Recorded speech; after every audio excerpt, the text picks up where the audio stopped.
Então, vamos falar de JavaScript moderno, do coder ao shareholder. Vamos entender o que é cada uma dessas palavras mais aí. E esse sou eu. Se quiser conhecer mais sobre mim, está aí. Se quiser manter contato após a palestra. E a gente vai falar sobre isso tudo aí. Essa é a nossa agenda. Mas basicamente é mostrar que JavaScript não é coisa de outro mundo. Não é uma coisa de ET. Fala um pouco da história, da maturidade do ecossistema, da linguagem, das implementações, as ferramentas que já tem disponíveis, integrações com outras ferramentas, os padrões, os testes, enfim, um pouco disso tudo aí. E aquela pergunta básica, né? Quem que trabalha com JavaScript aqui? Ou mexe, ou sabe JavaScript? Qual JavaScript? Agora, quem desses que levantou a mão que não é só o jQuery, que não é só validar formulário, alguma coisa assim? Já é metade. Next. Next. O que mais? jQuery UI, todas essas coisas, né? Então esse é um dos objetivos da palestra, é mostrar que o JavaScript não é só o validador de formulário, não é só o jQuery que todo mundo usa. E antes de tudo um aviso, não há balas de prata. Eu vou falar bem do Node, principalmente do JavaScript de forma geral, mas isso não quer dizer que eu subvalorizo qualquer uma das outras linguagens, Java, PHP, .NET, que é o que domina mais o mercado, né? Então não vou rebater as provocações feitas ontem pelo Elemar, por outros palestrantes. Acho que cada linguagem tem seu lugar, tem seu ecossistema e vantagens em cada uma delas. Mas, obviamente, vou falar bem do JavaScript aqui. E para me ajudar a contar essa história, vamos ter esses dois atores aí, o Dirk e a Dirkina. O Dirk pode ser o nosso líder de projeto, um arquiteto ou um programador, né? E a Dirkina pode ser a presidente, lá, a gerente ou também um líder de projeto, né? Pode ter essas duas funções em perseguição, os dois aí. Resumindo, o Dirk é o nosso coder, do tipo da palestra, e a Dirkina é a shareholder, né? Uma parte mais na parte gerencial, alguma coisa de liderança, e o Dirk aqui na parte mais técnica, né? Então, era uma vez o JavaScript, né? Nasceu em 1995 um cara chamado Brendan Eich, lá na Netscape, né? O famoso Netscape. Começou chamado de Mocha, depois passou para LiveScript, até finalmente virar JavaScript. Ele criou a primeira versão do Mocha em 10 dias, reza a lenda. E ao decorrer do ano de 1995 foi melhorando e tal, mas a primeira versão usável já no navegador foi criada em 10 dias. Em 96 ele foi clonado no Internet Explorer 3 com o nome de JScript, né? Quem nunca mexeu no front page, no Dreamweaver, editores do gênero e não viu lá, né? Geração automática de código lá, escrito JScript, sabe de onde que vem agora. Mas aí então em 1997 surgiu esse padrão, o ECMA International Technical Committee 39. Que nada mais é que um órgão regulamentador que vem para padronizar a linguagem JavaScript. E a especificação da linguagem tem o nome de ECMAScript. E a implementação dessa especificação é o que a gente conhece por JavaScript. Então em 1997 teve a versão 1, depois a versão 2, versão 3. Teve a versão 4 aqui no meio tempo que nunca emplacou direito, mas que a maioria das funcionalidades da 4 vem na versão 6. E a 7 que está vindo aí. O fato é que até essas três primeiras eram uma beleza. Era uma linguagem que ninguém botava fé, e boa parte da fama do JavaScript veio dessa época negra do JavaScript aqui. Até que em 2009, 2011 surgiu o ECMAScript 5, que é o que a maioria dos navegadores, todos os navegadores modernos implementam, e que foi o que possibilitou o boom que a gente está vivendo hoje, né, de Web 2.0, já passou a época do 2.0, já está em outra coisa aí. E o ECMAScript 6, que eu vou falar um pouquinho também, que também é chamado de ECMAScript Next ou Harmony, que veio justamente para trazer um pouco de harmonia para a comunidade, para o ecossistema do JavaScript. E o ECMAScript 7 já está vindo aí também. E é esse aqui principalmente, junto com o 5 também, que veio trazer um pouco de alegria para as nossas vidas enquanto desenvolvedores. E o 7 então vai fazer vomitar os arco-íris nos nossos teclados. Então, uma rápida espiadela aí no ECMAScript 6, ele terá a sintaxe mais concisa e expressiva, módulos de sandboxing incluídos na linguagem, no runtime da linguagem, Declaração de classe entre aspas, né, porque a linguagem não tem classe, é tudo uma função, mas como é uma coisa que programadores vindos de outras linguagens, como Java, PHP, Ruby, enfim, sentem falta, eles vão colocar esse syntax sugar aí para deixar a galera mais feliz. Né? Iterators e generators, promessas, interpolação de strings, objetos de arrays binários, que pode ser uma coisa muito boa para stream, manipulação de vídeo, de imagem, coisas do gênero. Hash maps e sets fracos, que são versões utilizadas dos hash maps e sets para trabalhar com memória. Mais funções de matemática e de string embutidos na linguagem e melhor suporte ao Unicode, né, o que deixa nós, faladores do português, felizes. O que seria o fraco aí do hash map e sets? São referências fracas à memória, de forma que assim que você sai do escopo de um for, por exemplo, aquela referência já pode ser apagada automaticamente, sem você precisar se preocupar com ela.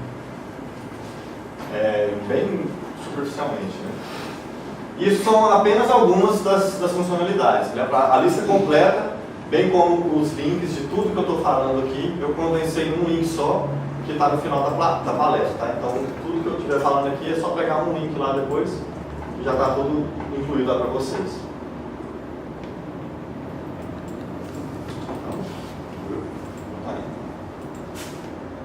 Outro fecha também.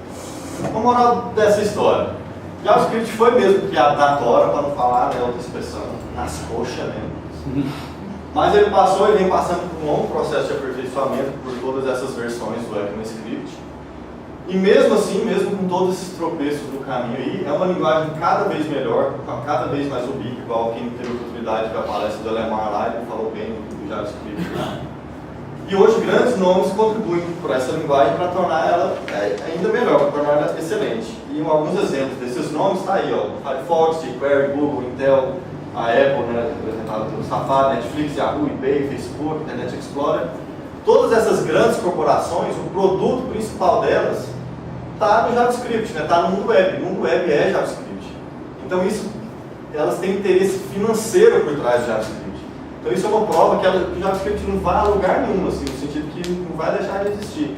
Pelo contrário, só vai ter injeção de dinheiro ali para continuar melhorando, para continuar sendo cada vez mais performático, para trazer essas melhorias do ECMAScript 6, ECMAScript 7 e assim por diante.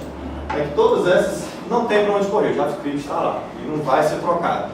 Mesmo se quisesse. Hoje em dia, mesmo se alguém quisesse trocar o JavaScript de onde que ele está, é impossível. Já houve tentativas da Microsoft e de outras open source até para trocar essa linguagem dos navegadores, mas não dá. Como é que você troca? É difícil até trocar o navegador em si instalado na máquina lá, 200 mil funcionários do estado, então onde for, você vai trocar a linguagem por trás dele, esperar que troque a versão do navegador e instale nessas máquinas, enfim, não dá. O JavaScript está aí, goste ou não tem para onde correr. Então, igual o Brasil, né? Ou ame ou deixo, né? E deixar não é possível. Então, ou você abraça ele, ou você vai aprender a, de alguma forma, ignorá-lo. E algumas implementações, então, do ECMAScript que a gente mais conhece, né? O Google tem a própria implementação, que é o V8, que é o motor JavaScript por trás do Google Chrome. A Mozilla tem o SpiderMonkey, que é o por trás do Firefox. A Microsoft tem o Chakra, por trás do Internet Explorer, e tem o projeto Open Source WebKit, que é por trás do Safari, era por trás do Safari.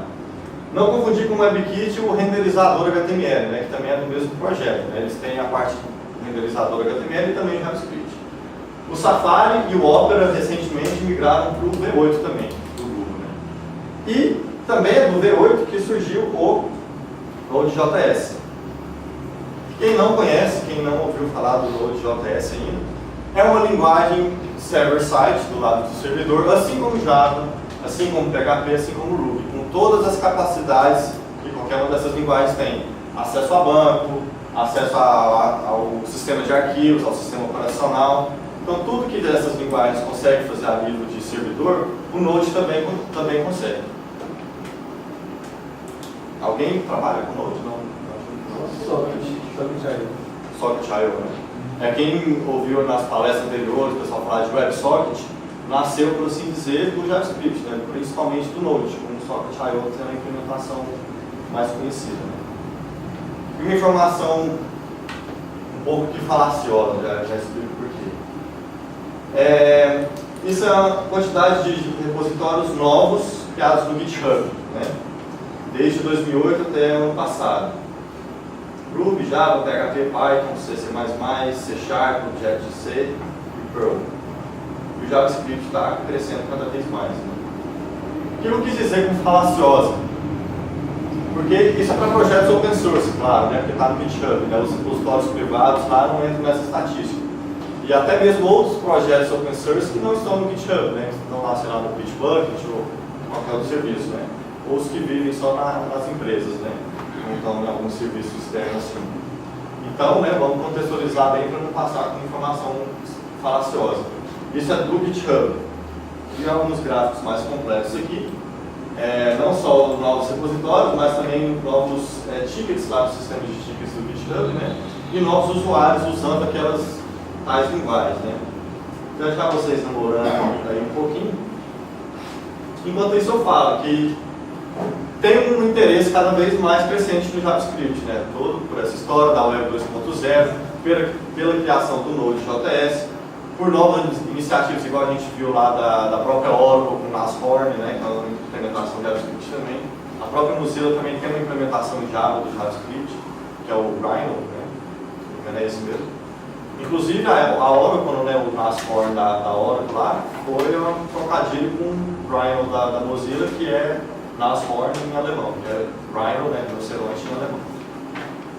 Então é isso aí, ó, como podem ver, tem cada vez mais interesse no JavaScript, né? E isso nos dá um conforto no sentido de ter biblioteca disponível, de ter uma comunidade ativa, a gente tem interesse por trás da linguagem. E essa é uma imagem real daquele show do milhão americano lá, o Quem Quer Ser um Milionário, botaram essa pergunta lá, né? Qual é a linguagem mais popular do mundo? Francês, espanhol, inglês ou JavaScript? E de fato, JavaScript é a linguagem mais falada no mundo da tecnologia, pelo menos, né? Porque, a não ser que você não desenvolva para a web, né? Ele está em todo lugar. Nem que você use só o jQuery lá, vai ter o JavaScript. Ninguém fala mal, Ninguém fala mal, o que é isso? E o bom do JavaScript, principalmente com essas coisas do lado do servidor, principalmente do Node, é que você pode usar ele tanto agora no back-end quanto no front-end. E pode, inclusive, um esforço mínimo ou nenhum esforço, reutilizar código no navegador e no cliente. O esforço mínimo que eu estou falando aí, para quem já conhece uma parte mais avançada do JavaScript, é fazendo o encapsulamento do seu módulo de alguma forma diferente, mas poucas linhas de código a mais ali, se é que for preciso.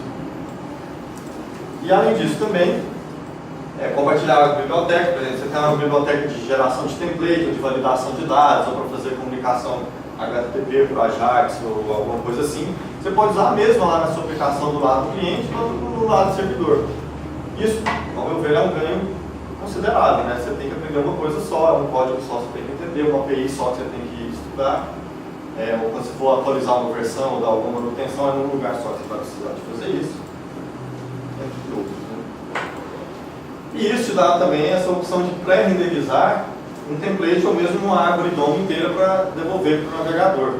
Isso o Twitter está fazendo bastante, né? Ele renderiza tudo no servidor para deixar o mais leve possível para os clientes, principalmente os clientes móveis do Twitter, né? Então ele devolve a árvore DOM toda processada. Já devolve praticamente o objeto JavaScript para o navegador já só desenhar na tela, né? Não tem nem trabalho de renderizar a árvore em si. E você pode fazer a mesma coisa nas suas aplicações. Né? E como tem o JavaScript rodando no lado do servidor, a gente tem agora os navegadores sem cabeça, como são conhecidos, né? O headless. Você tem um navegador que faz tudo que o navegador faz, renderiza o HTML, o CSS, o JavaScript, só que não tem interface gráfica.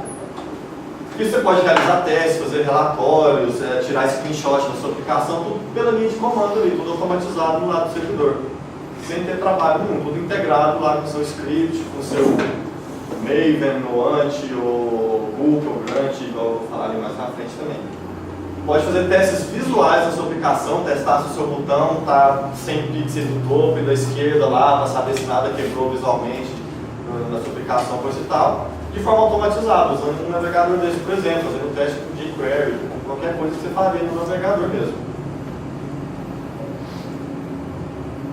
Isso, né, nos traz lágrimas ao rosto dos desenvolvedores. Né? Esse aqui é um exemplo de um objeto. Agora, pergunta, isso foi tirado do JavaScript? Quem já trabalhou com Ajax, né, de algum endpoint que devolva JSON, pode ter visto algo similar. Quem já trabalhou com MongoDB ou algum banco de dados do SQL que devolve um formato parecido com esse, que é o chamado BSON, né? Também é algo parecido com esse. Esse objeto vocês acham que é o quê? Você apagar outra luz. Tá ruim de ver aí? Vamos apagar só nessa, você vai ler inglês explicar. JSON. JSON. Ainda mais? Quem dá menos? Não, a gente fica começando com colchete, velho. Ah, começando com colchete. Mas JSON é isso também. Objeto JavaScript, isso aí, né? JavaScript? Objeto JavaScript. Objeto JavaScript.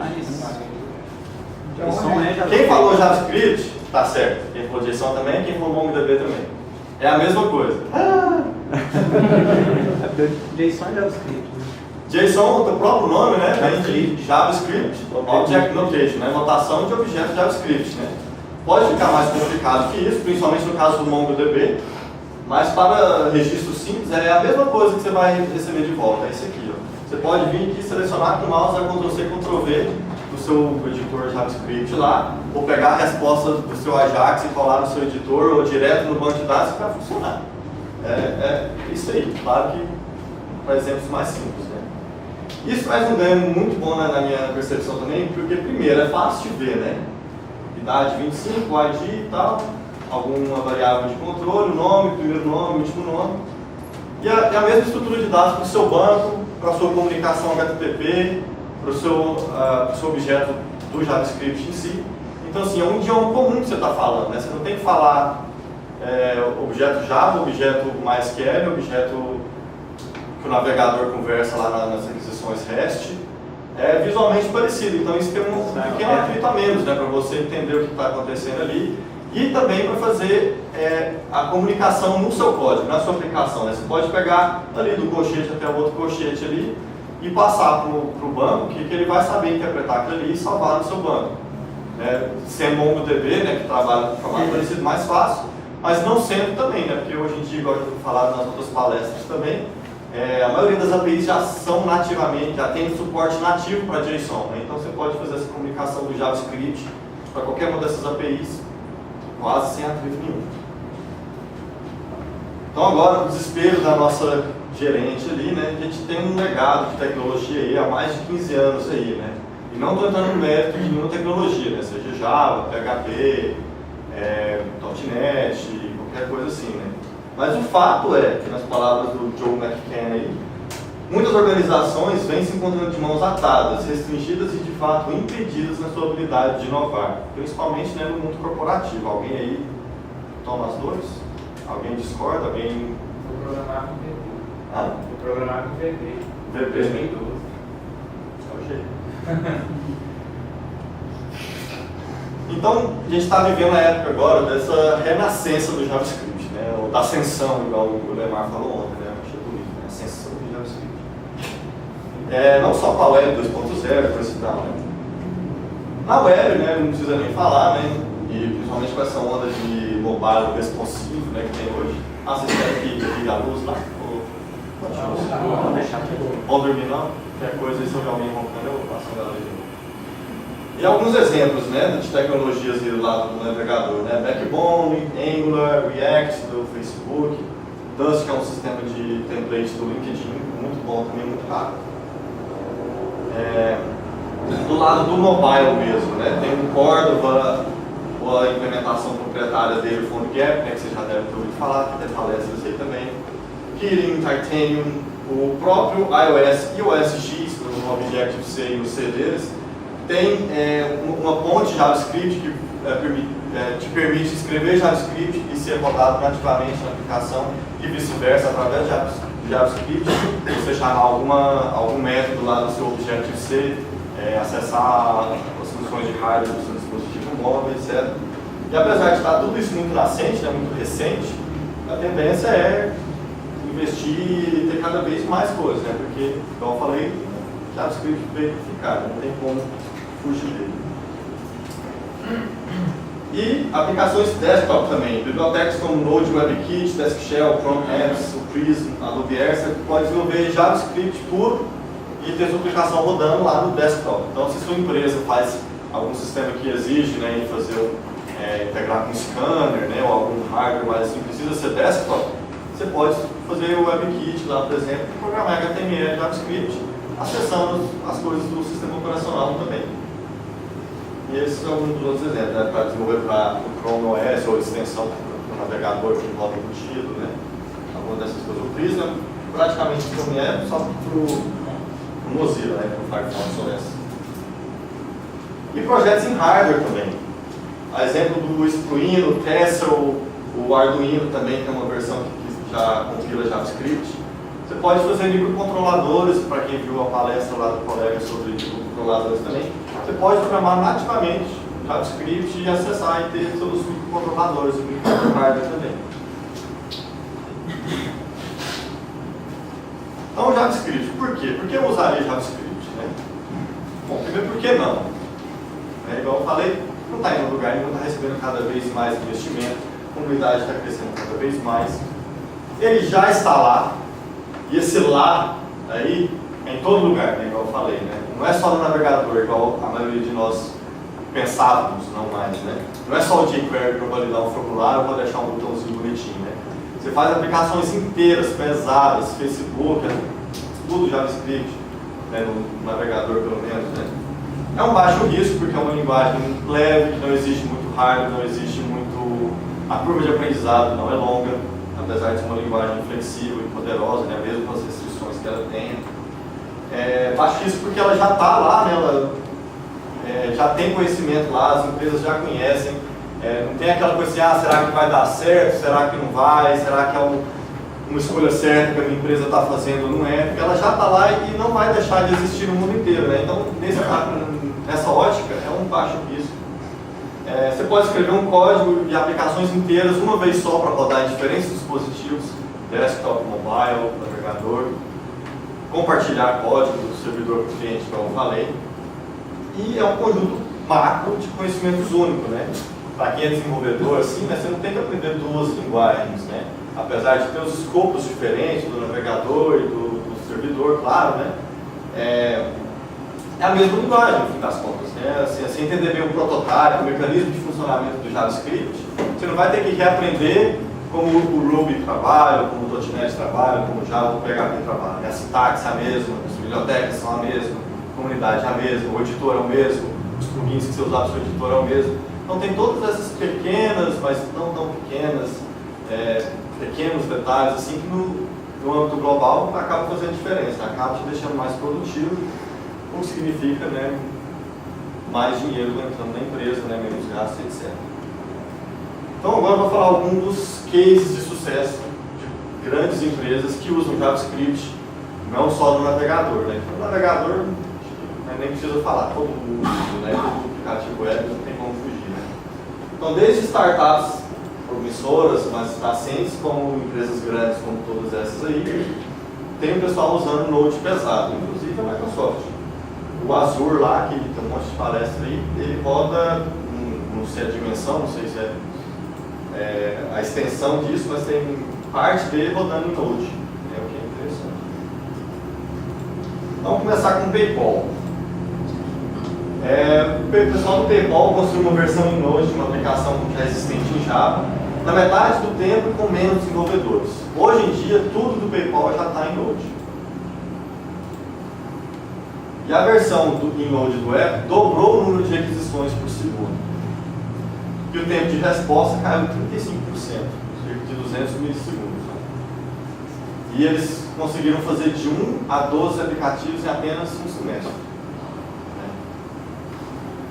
Ainda com o PayPal, nas palavras do funcionário lá, velocidade foi o ponto fundamental na mudança do PayPal para Node. Percebemos que habilitamos um enorme avanço em nosso workflow, nos permitindo iterar mais rápido e inovar mais. O PayPal tem uma história de tecnologias enterprise, tais como Java e C++, e desde que adotamos Node, inúmeros engenheiros da empresa me contaram como estão energizados por seus trabalhos novamente e animados por estarem adotando uma tecnologia moderna para construir nosso futuro. Isso é bom de se ouvir. Eles são dos diretores do departamento de UI lá. O que isso trouxe para o PayPal? Né? Economia, produtividade, inovação e motivação do desenvolvedor. Isso eu queria falar para quem se encaixa mais lá com a Derpina, né? Alguém que está na posição mais de liderança, dono da empresa, alguém que faz as decisões financeiras ou do rumo da empresa. Né? Motivação do desenvolvedor é muito importante, pelo menos ao meu ver. Né? Você está trabalhando com algo do topo da onda, algo que te deixa motivado, é muito recompensador. Né? Eu acho que a maioria aqui é programador, então a gente sabe, né, que está trabalhando um negócio novo, né, que o pessoal está começando e tal. É legal, né? Do que trabalhar, sei lá, com Java 4, Velocity, SQL puro. É diferente, né? E programador motivado com o trabalho é programador produtivo. E programador produtivo é dinheiro entrando na empresa, é um gerente feliz também. Então, mesmo que você não seja programador, mas seja um líder de projeto, gerente, dono da empresa, considere isso na hora de escolher suas tecnologias. Ouça seus desenvolvedores, mantenha-os felizes. LinkedIn. Todo o nosso stack mobile é construído completamente com Node. Uma razão foi a escalabilidade. A segunda é que no Node nos mostrou enormes ganhos de performance. Também diretor da engenharia mobile lá do LinkedIn. Então aí trouxe escalabilidade e performance. The New York Times, maiores jornais lá dos Estados Unidos, né? Uma organização de notícias deve ser responsiva tanto para os seus leitores quanto para um fluxo acelerado de informação. E o Node provê um nível de flexibilidade que não encontramos em nenhum outro lugar e nos permite entregar aplicações performáticas que podem ser facilmente ajustadas. Então trouxe flexibilidade, é muito rápido para você iterar, realizar mudanças numa aplicação JavaScript. Groupon, servindo 50 mil requisições por minuto, já estava servindo 50 mil requisições por minuto, há mais de 8 meses atrás, antes de lançar o sistema para outros 48 países a mais. E os serviços Node agora estão aguentando a mesma quantidade de tráfego de antes, mas com menos hardware. O tempo de carregamento das páginas caiu em 50% e a facilidade em implementar funcionalidades em grande amplitude e mudanças no projeto é possível fazer isso tudo mais rapidamente. Isso trouxe para ele então economia, produtividade e inovação. Né? Alguma empresa gosta, precisa disso? Não. Walmart, esse é um dos meus exemplos favoritos. 55% do tráfego na Black Friday foi para os servidores Node. Sequer um servidor caiu. Em plena Black Friday, a utilização de CPU parou em torno dos 1%. Nas palavras dos funcionários do Walmart naquele dia, os desenvolvedores estavam entediados.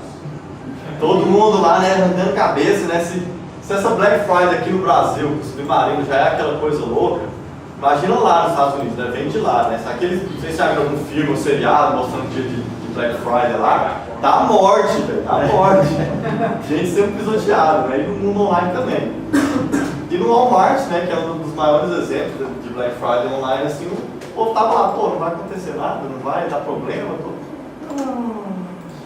o pessoal ficou realmente entediado lá. Então, a economia, né, não precisa falar, né, cada segundo que o Walmart ficasse offline lá, era milhares de dólares de compra que eles estavam perdendo lá, né? E motivação do desenvolvedor, novamente, né? Apesar de eles estarem entediados, é um tédio bom, né? De não ter que apagar incêndio ali em plena Black Friday. Yahoo! Em média, os serviços Node manejam cerca de 2 milhões de requisições por minuto. O Yahoo tem cerca de 200 desenvolvedores para Node, tem 500 módulos internos e mais ou menos 800 externos. E para eles o maior ganho foi velocidade e facilidade de desenvolvimento. Então, produtividade para eles. Até agora, alguma dúvida, alguma curiosidade? Algum ponto que gostariam que... Você pudesse destacar alguma característica para trazer uma produtividade de performance do Node? Eu não conheço essa curiosidade. Porque Como você ele é tocar tão mais nesse ponto? produtivo e tão mais performático. Certo. Foi bom você tocar nesse ponto, porque a minha palestra você já deve ter notado e vão continuar a notar, não tem código. Ou se tiver, foi só aquele exemplo que já passou lá. Por quê? Porque eu saberia que muitas poucas pessoas conhecem o Node, então não adiantaria eu trazer, né, cases de performance assim e tal, sendo que nem o básico do Node assim, o pessoal conhece. Né? Então, o meu propósito para a palestra era mais dar essa introdução motivar vocês a pesquisar sobre o Node, porque essas partes técnicas, né, de performance, de exemplos, tutoriais, a gente acha aos quilos na internet, né?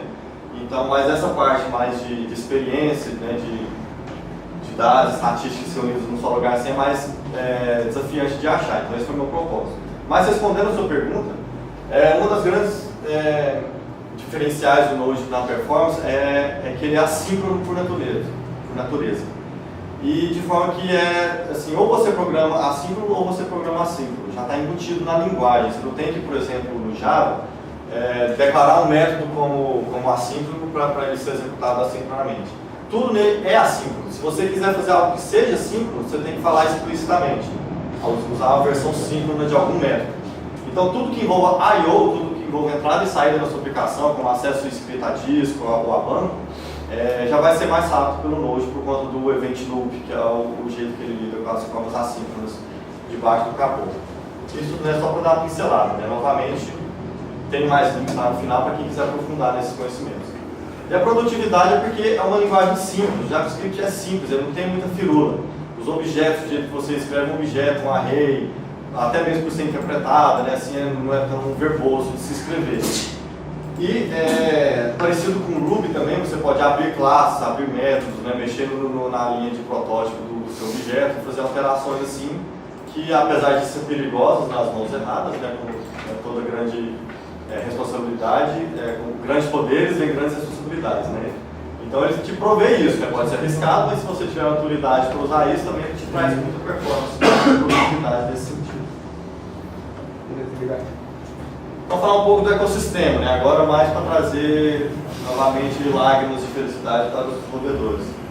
NPM. NPM é o Node Package Manager, que é o gestor de pacotes e dependências do Node.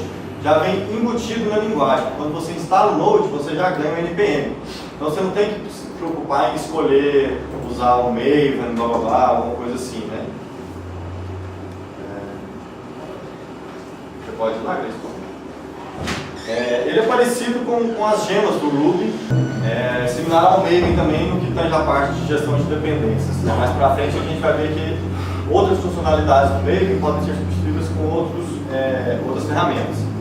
NPM também se integra muito bem com o GitHub, então você pode desenvolver a sua biblioteca, o seu pacote, direto no GitHub, e assim que você der um commit, um push lá no GitHub, automaticamente a sua biblioteca já vai estar atualizada no NPM também. A próxima vez que algum programador fizer o update, baixar a versão nova da sua biblioteca, já vai vir direto lá do GitHub. Você não tem que se preocupar em publicar lá no meio, publicar em algum outro diretório de bibliotecas.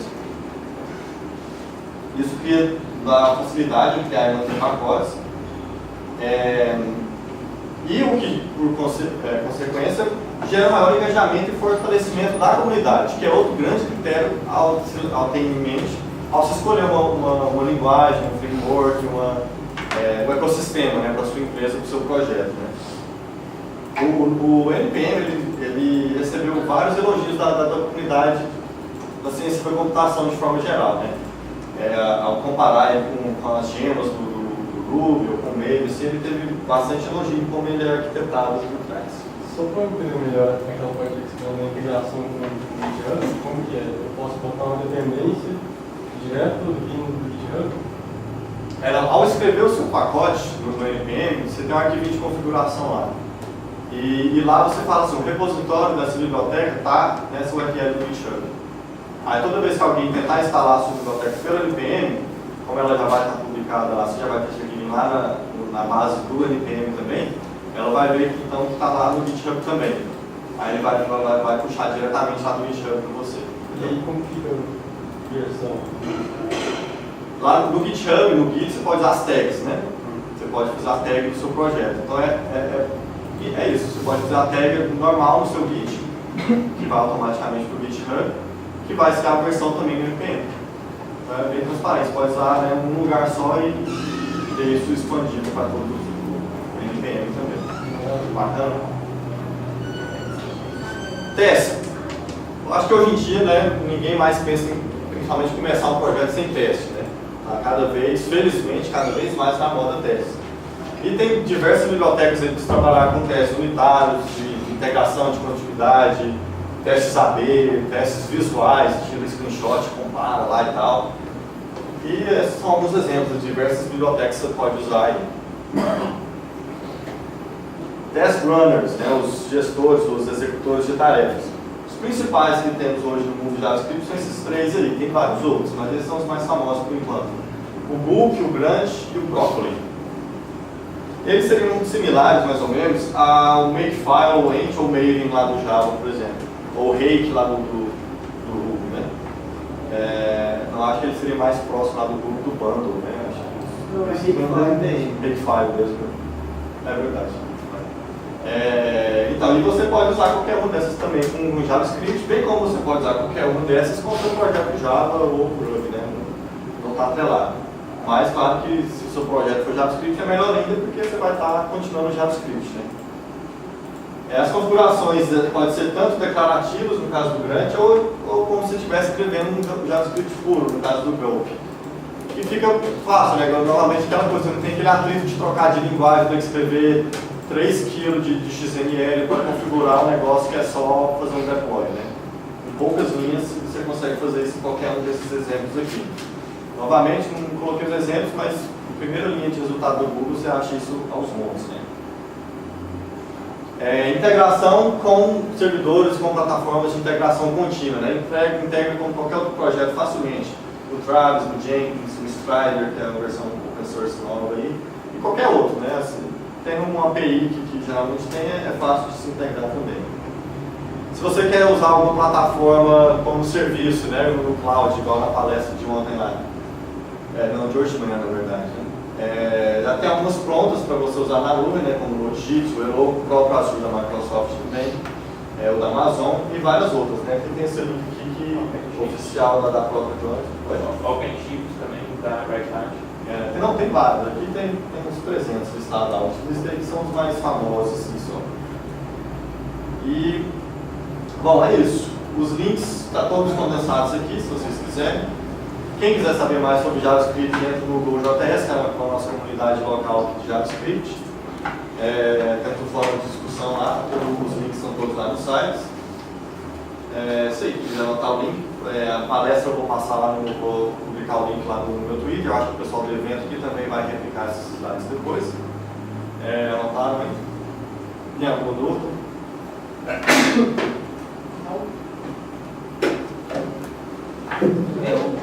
Deu uma dúvida. Eu estou começando a mexer com esse framework JavaScript. Eu estava vendo backbone e o Angular. Certo. Só que eu achei o backbone mais simples de mexer. O que você acha? Você pensa mexer backbone? O Angular, por exemplo, é mais explorado. Mais gente que usa, mais forte, mais foda. São casos diferentes. O backbone ele é mais simples de se usar porque ele também é mais simples, porque ele é menor.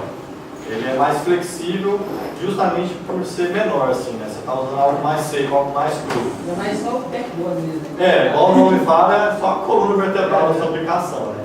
Já o Angular não, o Angular seria a coluna vertebral, umas costelas aqui e tal, outros ossos também.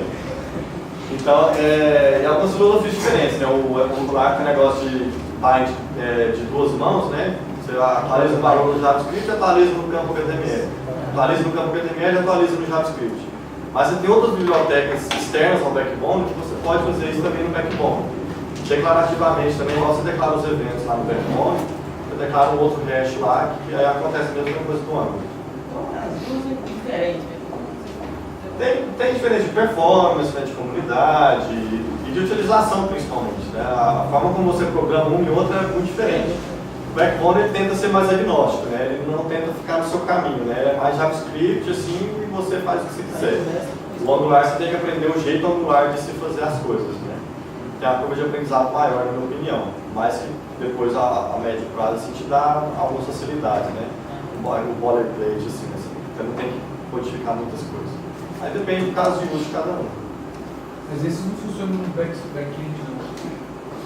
Não, esse backbone Angular é para navegador, dispositivo móvel, né, tal, mas você pode até executá-lo no lado do servidor, mas como eles lidam com DOM, né, com HTML assim, supõe que depois você vai devolver para o navegador em algum ponto. Mas se precisar, ele roda no navegador, no servidor também. Você só não vai ter acesso a window, né, algumas coisas que são específicas do navegador. Em relação a servidores que vão rodar no Node.js, né? Como é que está a aceitação disso? Roda no Nginx, tipo, tem vários tipos de servidores hoje, containers web, né, que chamam. Tem, acho que é o próprio exemplo dessas grandes empresas assim, eu não sei qual que elas usam, na verdade. Vou ter que ter essa informação, mas o Node ele é tão simples que fica fácil entregar em qualquer outra coisa. Mas eu sei que o Nginx suporta, ele mesmo já vem de fábrica com um servidorzinho assim pra você fazer, né, para o desenvolvedor subir rapidinho e testar alguma coisa. E é da filosofia do Node, dos mantenedores do Node, de não limitá-lo nesse sentido assim, de privá-lo de ser executado em algum lugar, sabe? Então eles tentam deixar o Node mais enxuto, meio que tem na filosofia do backbone também assim, justamente para as bibliotecas e a comunidade assim, no campo do usuário, na userland lá, fazer o que a linguagem não conseguir. Então ele é bem simples de ser integrado e servido por qualquer servidor. Mas sempre te devendo assim, exemplos de onde que eu já sei que ele conta. Você geralmente usa como? Nas últimas empresas que eu trabalhei, ele era servido através do Nginx, mas já vi sendo servido através do Apache puro também. E o que mais? Acho que são os exemplos que eu tenho de cabeça. Assim. Duas perguntas. O server-side, além do Node, você tem alguma outra opção que você vê assim forte também? Tão forte quanto o Node ainda não. Tem promessas, né? A Oracle está fazendo esse Nashorn, que é o JavaScript rodando na máquina virtual. A Mozilla tem o Rhino, que também é feito em Java para rodar. E tem várias outras implementações para server-side. Né? Na verdade, o conceito de JavaScript no servidor, o SSJS, né? Server-side JavaScript, é antigo já. Né? O Node é recente, ganhou essa força recente, mas o conceito e as tentativas já vêm de longa data. E a segunda pergunta era nessa linha. Você vê esses grandes fornecedores de linguagens e soluções de plataformas de enterprise, você pega a Oracle, você pega IBM, pega a própria Microsoft, você enxerga o movimento deles passarem a deixar de ter força em .NET, Java ou a própria IBM e passar a investir mais no JavaScript, ou você enxerga ainda que vão caminhar, vão coexistir ainda? Eu acho que vão coexistir. Eu acho que toda linguagem, todo ecossistema tem o seu lugar, tem o seu nicho, que ela desponta mais. Igual a JVM do Java, ela é realmente fantástica, muito performática, né? Ela é realmente muito capaz. Reduzindo um adjetivo, ela seria capaz, na minha opinião. Né? Ela vai descendo o seu lugar, né? Principalmente no mundo corporativo, o pessoal tem mais a cabeça não fechada, mas ainda assim mais tradicional, né? Então vai demorar até o pessoal assim, acho que querer mudar para o Node, né? Então acho que toda linguagem tem o seu lugar. Mas com certeza também o Node vai começar a abocanhar um pouco mais desse espaço, como já está, né? Como vocês viram nesses exemplos que eu dei aqui, né? Empresas de peso, né? Você vê lá o PayPal, que mexe com segurança, com dinheiro, com transação de dinheiro, né? Com toda aquela coisa assim. Se ele já mudou para Node, né? O que impede qualquer outra empresa falar assim, será que eu vou mudar? O PayPal mudou, Walmart, né? Todas essas empresas assim. Acho que cada vez mais ele vai ganhar espaço, mas eu acho que não vai deixar de existir todos esses outros ecossistemas, não. Sim, esses exemplos do Walmart, por exemplo, e do PayPal, ela entrou de fato como substituição para o sistema global deles.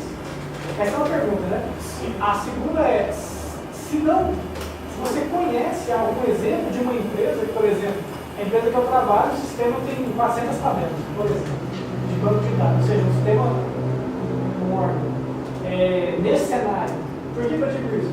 Pela esperança de um ambiente menos burocrático de desenvolvimento, né? De fato, o JavaScript, toda essa estrutura traz isso. Então, se tem notícia disso, de sistemas dessa magnitude, assim, sendo portados para a norma. Respondendo a primeira pergunta, não foi de imediato substituir toda a aplicação. Né? No PayPal eles substituíram uma delas, se não me engano era uma aplicação web deles, né? Não era o core deles lá, que cuidava das transações monetárias, etc. Aí eles fizeram esse teste, funcionou bem, né? Com metade do tempo, metade dos desenvolvedores, metade dos recursos computacionais, eles fizeram o projeto tudo do zero e no JS. Aí tiveram a prova que eles precisavam, opa, funciona. Né? Aí paulatinamente eles foram fazendo a migração até concluir a migração total para a Node. No Walmart, por exemplo, da Black Friday, só tem informação dessa Black Friday, né, que é 55%, né, dos servidores dele. Não sei se hoje eles migraram 100%, né? Não tem essa informação. Mas que eu acho que é isso, assim, você faz uma coisa menor e vai ver que funciona, né? Se não fizer um cagado, não vai funcionar, né? E isso então vai te comprar um voucher para você chegar no seu chefe e falar, funciona, tá aqui a prova estatística, né? Igual o Leandro falou na palestra dele, você vai medir, né? Você vai ter resultado para mostrar aqui, ó. Menos tempo, menos não sei o que, não sei o que, não sei o que, e funciona, tá aqui. Vamos continuar até migrar a nossa empresa toda, né? Claro que vai dar noite por dia, claro que vai ter um nível de aprendizado, claro que vai ter aquele atrito estático inicial, assim, de você, né, começar a mexer em hoje, que é uma coisa que talvez sua equipe ainda não tenha conhecimento, mas que é investimento, né? O médio e longo prazo é o que sua empresa deve querer investir ou não, para ter esses benefícios de médio e longo prazo, né? Até de curto prazo mesmo, né? Produtividade é algo que você vai ter longo prazo. Mas então notícia do sistema grande, assim, de fato, não se tem, assim, até assim, publicamente que eu falo. Ué, não vamos ver, todos esses exemplos são sistemas grandes. Se não for isso, Mas assim, eu entendo isso mais como fluxo. Não necessariamente. Quantidade usuária. Sim. É mais fluxo, não complexidade de negócios. Por exemplo, não era um sistema de 400 tabelas, né? Mais ou menos assim. Porque sim, aí o problema de fluxo sendo resolvido, performance, pequenas partes sendo automatizadas, tudo aí vai.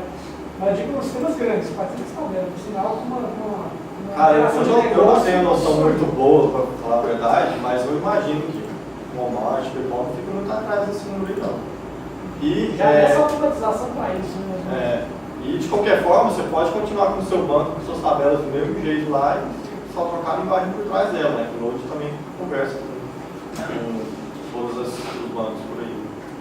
Em relação a frameworks para Node, você tem conhecimento de alguma? É igual em Python a gente tem referência do Django, em Node a gente tem referência do Rails, né? E Node tem alguma referência de algum container?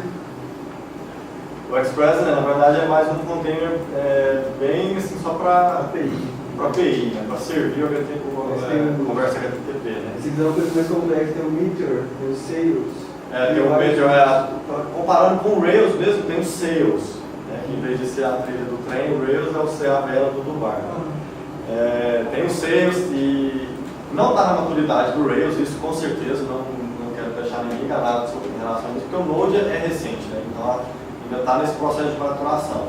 Mas, por outro lado, como o pessoal também está maduro, né, mais maduro, a comunidade de desenvolvedores de outras linguagens, eles já aprenderam o caminho das pedras, né? Você não precisa construir um Rails do zero, né? O pessoal vai lá e vê que funciona e já replica, né? A questão maior é porque o que chama atenção hoje no mercado de Ruby e Python são as bibliotecas, né? Então, por exemplo, você tem uma biblioteca de autenticação em Ruby, você tem uma GEM muito robusta, muito bem pontual, que funciona bem já no mercado, né? Aí, para eu migrar um ambiente que eu tenho hoje para Node, né, eu vou ter que desenvolver várias ferramentas como essas do zero, né? Esse é o meu questionamento em relação à comunidade. Qual que é o retorno hoje da comunidade em relação a essa quantidade de bibliotecas que fazem bibliotecas básicas, seja de autenticação, seja de outros quesitos, né? Já tem. Não sei comparar assim, né? Um para um a biblioteca de autenticação OAuth lá do Rails para do Node, mas que tenha certeza. A maioria dessas bibliotecas já fazem uma versão Python, Ruby, Node, alguma coisa assim, né? Igual vocês viram lá naqueles gráficos lá do GitHub, o número de bibliotecas nascentes é cada vez maior no GitHub. Justamente por ser fácil de desenvolver ou de portar de uma outra linguagem interpretada tal como Ruby ou Python, é fácil de migrar, sabe? Não seria tão fácil, por exemplo, migrar de Java para Node, né? Mas as bibliotecas de Ruby, principalmente, Python, talvez até PHP, assim, já tem tudo. Você já ouviu falar no Vertex? Eu não sei se pronuncia assim mesmo, Vertex.x. Ele seria um concorrente promissor aí do Node. Eles tinham falado que também seria mais fácil, assim, a performance dele poderia ser melhor, porque é mais fácil de fazer com que ele use todos os núcleos dos processadores, né, que tem na máquina, no servidor, do que o Node. E levado no JVM também, você poderia escrever em várias linguagens, aí ele passa isso para JavaScript de forma mais fácil, você não tem que sempre estar trabalhando com JavaScript também. Você já ouviu falar dele? Confesso que nunca ouvi, não. Não me é estranho esse nome, talvez eu tenha ouvido falar, mas assim, passou batido, eu esqueci. Já passou na lista o pessoal comentando sobre isso. Foi. Vai lá no GoJavaScript, não acho que O Java lá. Eu tenho machine aqui, Java. É implementação de machine de Java. Essa mesma coisa aqui, esse novo que tem do Node, só que em Java. símbolo, né? Sim. Pessoal, lembrando que a foto aqui tem um copo dele, mas ele está sendo servido com copo dele embaixo. Bora lanchar, vai acabando aqui. Passa agora. Comida! Só uma pergunta em relação a Succinta Sugar, não sei se você conhece, CoffeeScript. O que você acha dele, sua opinião pessoal? Meu pessoal, você já falou. Minha opinião pessoal eu não gosto. Eu não vivo sem Eu também. Realmente ele deixa bem próximo ao Ruby, né? A sintaxe do Ruby que eu amo. Eu adoro a sintaxe do Ruby. Mas o CoffeeScript eu não gosto. Primeiro porque é um passo a mais no seu workflow. Você tem que compilar para JavaScript, você tem que gerar source map para você poder debugar no navegador, alguma coisa assim. Você tem que, seu editor tem que suportar a sintaxe do Coffee, né? Todas essas coisas, né? Todo o seu ciclo de utilidades para desenvolver, você tem que ter agora para a Coffee também. Você vai usar uma biblioteca, às vezes você achou para JavaScript, mas ela não tem para CoffeeScript, ou vice-versa, tem para Coffee, mas não tem para JavaScript. Aí você tem que ficar traduzindo, mantendo versão atualizada. E outra, agora, novamente, mais pessoal ainda, a produtividade de escrever, que é o grande diferencial que o pessoal fala, eu acho que essa questão de você usar um editor bem e conhecer seu editor bem. Porque fala, tem que digitar function toda hora, tem que digitar chave toda hora. Mas se você está digitando function no seu editor até hoje, tem alguma coisa errada. Você não configurou ele direito, sabe? Então eu não faço isso, sabe? Então a produtividade de digitar, para mim, não é diferencial, sabe? Porque eu sou produtivo no meu editor. E... Notepad. Notepad é um simples legal, cara. É legal, eu já ouvi falar desse coisa dele. Fiz fácil já. Então é isso, sabe? Eu não vejo muito a diferencial. E essas outras coisas que estão pesando mais para mim.